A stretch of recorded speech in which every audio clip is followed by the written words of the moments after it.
Oke guys, Assalamualaikum. Selamat datang ke SRTV. Akhirnya satu berita yang menggembirakan telah dikeluarkan oleh Sabah FC. Kamu boleh cek ini yang aku dapat makluman ni adalah daripada Facebook page Sabah FC, official Facebook page Sabah FC. Okey, tersusul sudah mengenai dua pemain yang telah berjaya diikat atau dipancing oleh Sabah FC. Seperti mana kamu nampak nama di sebelah ni lah. Darren dan juga Irfan bakal menyertai Sang Badak bagi musim 2023. So kalau kita tengok di sini, memang apa yang cuba dilakukan oleh Sabah FC sendiri adalah mereka cuba untuk memperkuatkan persediaan tim Sabah FC bagi tahun 2023, ditambahkan lagi dengan jadual tambahan yang akan dimasukkan ke dalam kalender Sabah FC di mana kita akan beraksi di AFC.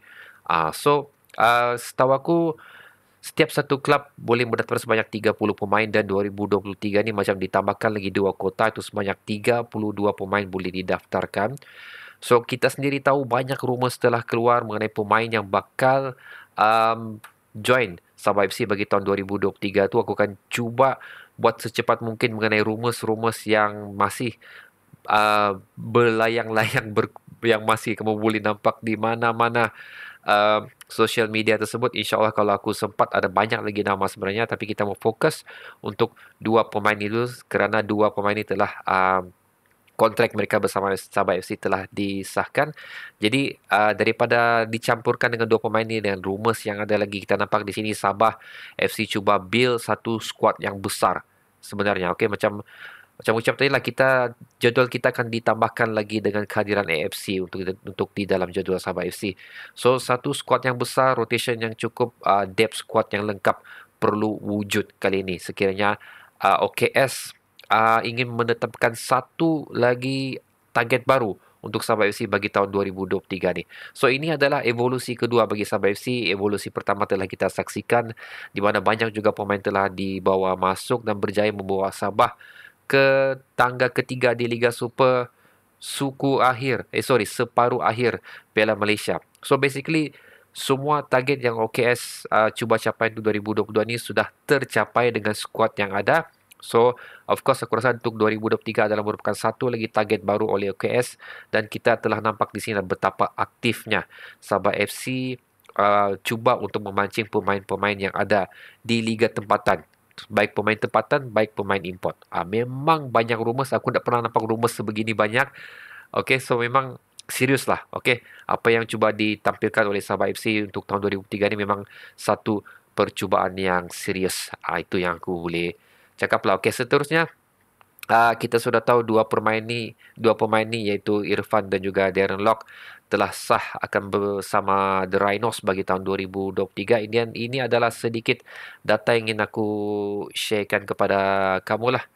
Okey, macam kalau kamu nampak di sini, uh, kedua-dua pemain ni adalah merupakan pemain tempatan. Yang satunya Irfan beraksi untuk Kuala Lumpur, dan of course siapa tidak kenal Darren Lock berasing untuk PJ City. PJ City setelah rasmi buat masa ni lah. Okay? Macam kalau betul confirm tiada buyer untuk PJ City, tapi so far apa yang rasmi untuk PJ City, klub itu sudah tidak akan beraksi untuk tahun 2023. Dan kita tengok di sini dari segi sejarah, kedua-dua pemain ini pernah mewakili pasukan Malaysia sendiri under 23 untuk Irfan, dan Darren Lock pula memang dalam semasa pun memang disenaraikan sebagai kesebelasan utama di dalam skuad Harimau Muda, dan kalau kita Harimau Melaya. Dan kalau kita tengok Darren Lock ini mempunyai pengalaman beraksi di luar Liga Malaysia juga, dan pernah juga berada dalam skuad Johor Darul Takzim dan juga Terengganu. So kita akan pergi untuk lebih aku bukan mau cakap lebih mendalam lah, tapi apa data yang telah aku collect hasil daripada pencarian aku di media sosial. So kita akan mula dulu dengan Irfan. Ini adalah data daripada transfer market lah. Ini yang telah aku kumpulkan, aku sediakan khas untuk kamu. Irfan ni guys berumur 27 tahun, beraksi selaku defender, centre back, dan boleh juga beraksi selaku defensive midfield, berketinggian 183. So dia adalah defender yang tertinggi setakat ni. Kalau aku tak silap, Dominic Tan dalam 182, kalau Robinson Batuil 1 berapa saya lupa saya. Tapi dia rendah sikit daripada Dominic lah. So kalau kita tengok sini aksi yang dia telah tampilkan di Liga Super pun sebanyak 18 perlawanan, 2 assist, starting 11 sebanyak 77% dan juga minit permainan 78%. So ini adalah merupakan salah satu tonggak utama untuk Boyan Hodak bagi tahun 2022. Kalau kita tengok di sini dari segi market value agak menaik kah? Dan aksi beliau sewaktu bersama Kuala Lumpur untuk AFC pun cukup menarik juga. Banyak beraksi untuk AFC. So, walaupun dia tidak konsisten menyertai pasukan Malaysia, tapi dia mempunyai pengalaman juga beraksi di luar Liga Super. Dan seterusnya guys, untuk Darren Lock pula. Okey. Ini dah. Tidak banyak yang aku perlu cakapkan lah. Cuma apa yang kita tahu, dia ni berumur 31 tahun.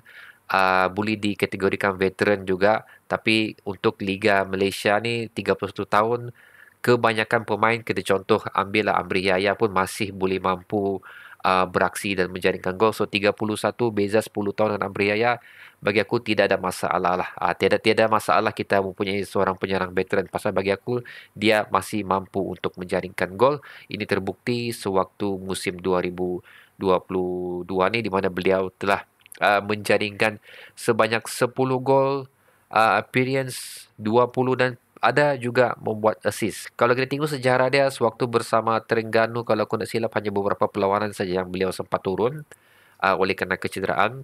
So agak risau jugalah macam kenapa perlu pilih pemain yang mempunyai history kecederaan. Tapi terbukti sewaktu beliau beraksi dengan PJ City tahun 2022, dia telah turun sebanyak 20 perlawanan, membuktikan sini kecederaan bukan lagi satu isu untuk beliau lah.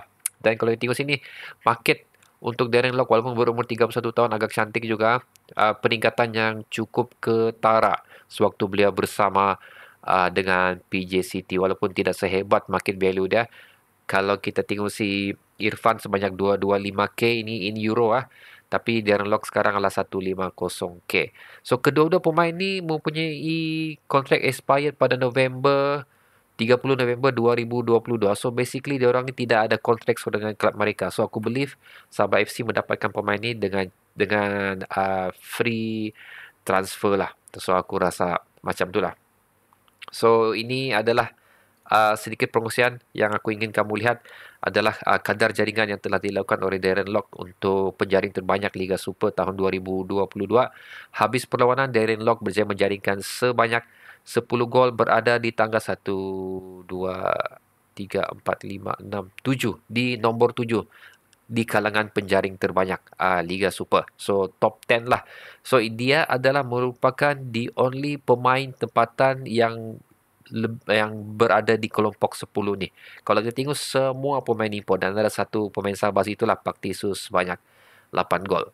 So itu adalah serba sedikit perkongsian yang boleh aku share kepada kamu guys untuk kita mengenali serba sedikit lah, walaupun info yang aku bagi tidak cukup lengkap, tapi at least kita tahu siapa pemain yang berjadi pancing oleh OKS ni. So sekali lagi aku ingin berpesan kedua pemain ini mempunyai reputasi yang bagus waktu beraksi dengan klub masing-masing pada tahun 2022.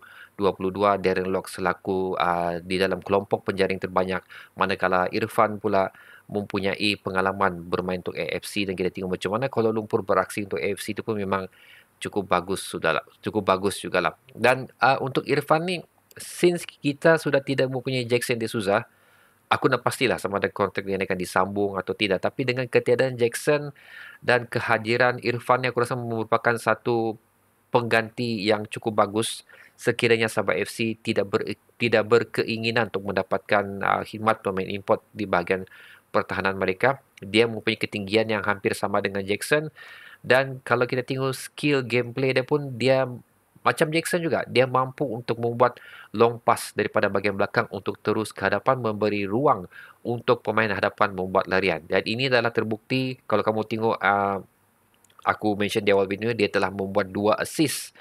Dan aku ada tengok video tu, 2 assist yang telah dilakukan oleh beliau adalah merupakan long ball.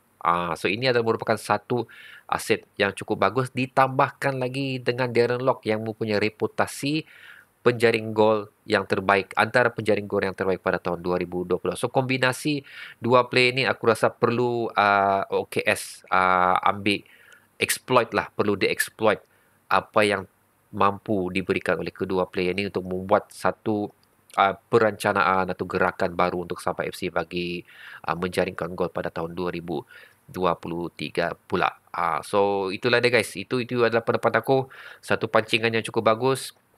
Darren Lock memang sudah lama aku berharap untuk menyertai Sabah FC, tapi Irfan ni aku tidak ada dalam radar aku. Suddenly aku nampak dia adalah merupakan satu hot target yang sering dibincangkan oleh pemain-pemain Sabah FC, dan dia, Irfan dan juga Darren Lock adalah dua player pertama yang berjaya diikat kontrak dan disahkan statusnya oleh Sabah FC di media sosial mereka. So ada macam di awal video, ada banyak lagi guys. Hopefully aku sempat untuk share dengan kamu siapa-siapa yang dalam ada radar OKS. Tapi kalau tidak pun mungkin Sabah FC akan keluarkan lagi pengumuman esok mengenai pemain mana yang telah menyertai Sabah FC. Itu akan buat video seperti ini lagi lah. Tapi untuk pemain-pemain yang sudah kekal berada di Sabah FC yang sambung kontrak tu, itu aku tidak akan fokus sangat lah. Untuk buat masa ni aku akan lebih menumpukan kepada pemain yang bukan beraksi untuk Sabah FC dulu, yang telah join Sabah FC bagi tahun 2023. So okay guys, aku mau tahu juga apa pendapat kamu. Okey, adakah anda gembira? Adakah anda setuju dengan kedua player ini berada di Sabah FC? Sila letakkan di ruang komentar di bawah. So, kita berjumpa lagi di video akan datang. Assalamualaikum.